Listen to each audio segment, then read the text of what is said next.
Hi, I'm Alex Buchanan, and today I'm going to be talking about an article that I had to summarize for my EDU489 class. The article is titled, Putting Two and Two Together, Middle School Students' Morphological Problem-Solving Strategies for Unknown Words. Now, the article discusses different types of strategies that students use and are taught on how to figure out unknown words. To do so, middle school students use morphological knowledge. This is defined as the explicit understanding of a root word's meaning. Middle school students use morphological knowledge to strengthen vocabulary acquisition, inform spelling choices, improve word reading, and also to support their reading comprehension. An example that I pulled from the article would be understanding the word react and using it to figure out the meaning of the word reaction or reactionary. When students figure out how to use those words and blend them with their morphological knowledge to understand those unknown words, they are practicing morphological awareness, which is the ability to reflect on morphemes, or units of meaning within a word, and relate them to a word's meaning. Now, elementary students typically use root word knowledge to problem solve words. However, middle school students regularly encounter morphologically complex words, otherwise known as unknown words, in their reading that makes understanding how they use these strategies really important when designing morphological instruction. The challenge that many middle school students face when encountering grade-level text stem in part from increased word complexity. Around 60 to 80% of words within middle school text are morphologically complex, and I found that statistic from the article. Many of those words are low-frequency, content-specific words with multiple affixes and bound roots.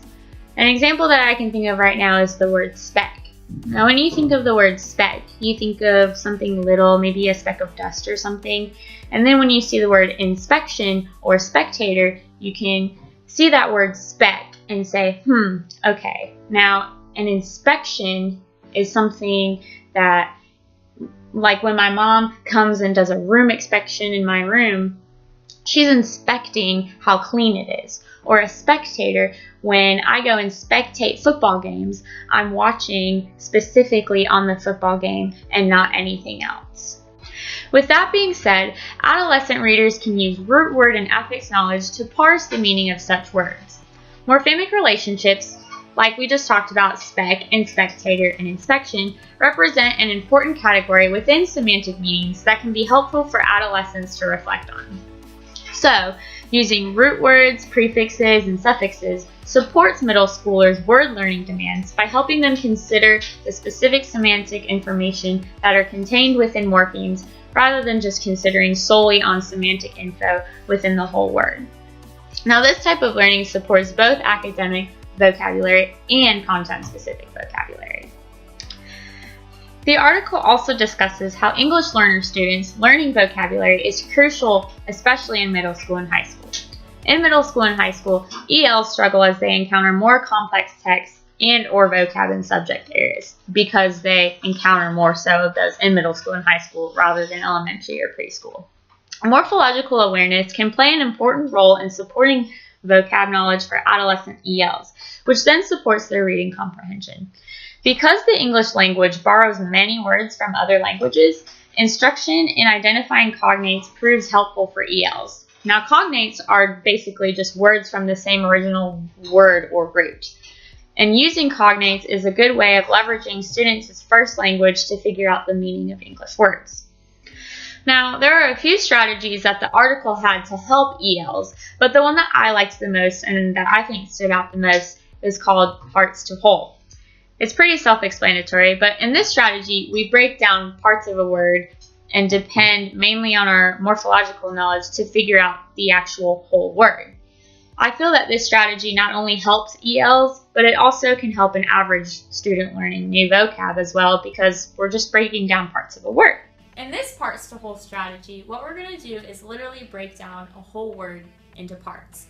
So I used primary and secondary colors to help us understand that. So the primary colors, when you mix two primary colors, you get a secondary color. So the primary colors are going to be parts of a word, and the secondary color is going to be a whole word. So the first example I have is the word pediatrics. That's going to be our whole word. So I broke it down into parts. So the first part, we're going to use pedo. Pedo is an English origin word that means of children. And the only other thing that I can relate pedo to is if you've ever heard of Pedialyte, and that's a drink that is normally used for children. It's kind of like a Gatorade for children. Basically, it helps them stay hydrated. So pedo is our first part of the word. Our second part of the word is iatros, and that's actually of Greek origin, and it means physician. So when we put pedo and iatros together, we're going to say, okay, of children and physician. So when we have the word pediatrics, we can think of a physician of children. Our second word is orthodontics.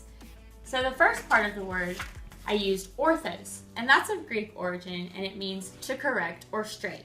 The second part of the word is odont, and that's also going to be of Greek origin, and it means tooth. So putting them together, you can say orthos and odont, so that's going to have something to do with straightening or correcting a tooth or teeth. So when we think of orthodontics, we can think of, okay, that has something to do with straightening your teeth, which I'm very familiar with because when I was in 7th through 9th grade, I had braces, so I was very familiar with orthodontics. For the last example, I used a Spanish word, so it'll be a little different from the first two words, but we'll learn as we go along. So for the whole word, I have preocupado, and that's Spanish for the word worried. So when we break it down into parts, the first part I broke it down is preocup, and we can translate that to English as preoccupy. And preoccupy is defined as lost or deep in thought. Now the second is ado, and when we see ado in any Spanish word, that means that it's verb tense. So when we put them together, preocupado, it's a verb tense word. So we can associate preocupado with worried, because normally when someone is preoccupied or lost in deep in thought about something, we know that they're probably worried. I think that one of the greatest strengths of morphological instruction is how not only you can build on your knowledge, but you can also influence what you already know. It adds to your knowledge and it helps you think more critically with learning new vocab, which then can lead to a confident and capable reader. And that's all a teacher could ever ask for. So I hope you guys enjoyed my video, and thank you so much for watching. Bye!